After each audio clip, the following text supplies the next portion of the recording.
individualism at its root, which is, it's a cultural object, individualism. It's not reality.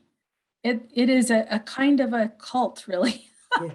It's not reality. It's not consistent with the laws of the universe. The laws of the universe that say that we live in a that we live in a closed system and we're locked into interdependence. And individualism doesn't fit within that reality. And so individualism, it's very strange. And I would also say it's new. It feels like it's what's always been, but it isn't. It's a new kind of thing. It's rooted in selfishness.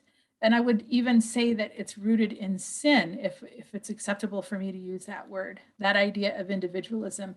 And, I was a sociologist by training, and I'll tell you that one of the things I learned early in my career is that human beings are hardwired for cooperation. Mhm. We do not survive without it. We are hardwired to cooperate. If you look at the room around you, how many people did it take to create that room?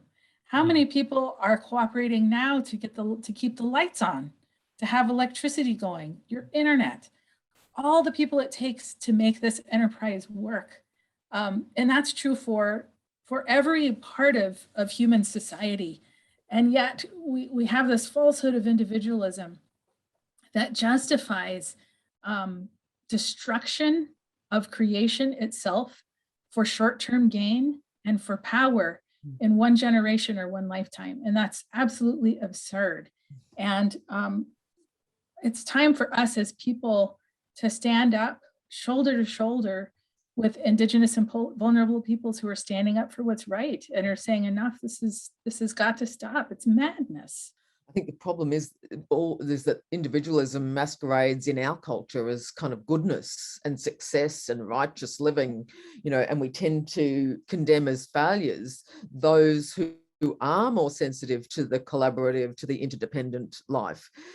Our culture holds up individual success in terms of money, wealth, attainment, security. This person has provided for their family, and for the next few generations, they've donated to good causes, they've kept things running, and we hold that up.